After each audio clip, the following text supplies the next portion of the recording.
Nah, secara umum penata laksanaan asuhan kefarmasian ini hampir sama untuk seluruh penyakit ya.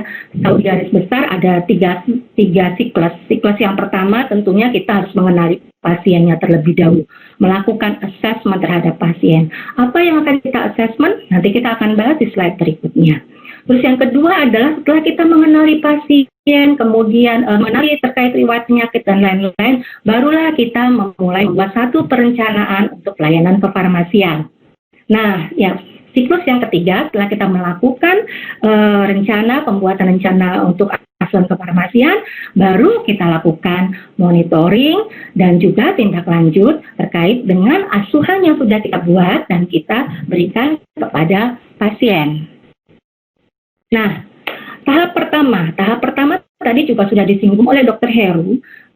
Ketika seorang pasien datang ke apotek, ya dia mendiskusikan bahwa dia mengalami masalah dengan disfungsi ereksi. Sebagai seorang apoteker, pertanyaan pertama adalah sebenarnya bagaimana kondisi pasiennya?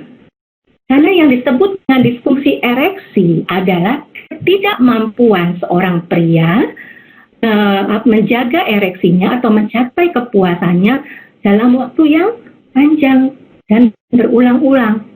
Jadi kalau seorang pria datang dan karena hanya satu kali kejadian, mungkin kemarin atau beberapa hari yang lalu, dia ternyata tidak bisa bangun, tidak bisa melakukan penetrasi, dan kemudian dia langsung merasa malu dan dia langsung berobat. Nah, ini hati-hati. Belum tentu diagnosanya adalah disfungsi ereksi. Jadi assessment ini harus dilakukan dengan cukup waktu, dengan pelan-pelan dan secara menyeluruh.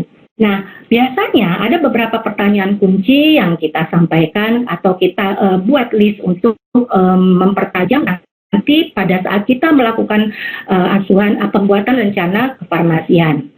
Yang pertama adalah kondisi pasien. Berapa usianya? Kemudian berat badannya. Kemudian apakah pasien memiliki riwayat penyakit? Apakah pasien menggunakan obat-obatan lain yang berpotensi untuk memicu timbulnya disfungsi ereksi?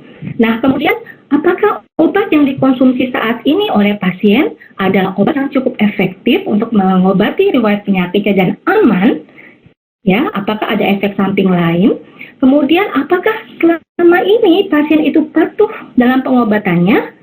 Nah, nanti kita akan coba bahas di studi kasus yang kedua. Kita akan menjumpai seorang pasien hipertensi yang ternyata dia tidak patuh bukan karena dia tidak mau sembuh, tapi karena ada efek dari pengobatan yang menimbulkan kejantanannya berkurang. Ya, dan yang terakhir tentunya paling penting adalah bagaimana kita melakukan assessment terhadap gaya hidup pasien. Pasien merokokkah? Pasien sering tertekankah atau streskah?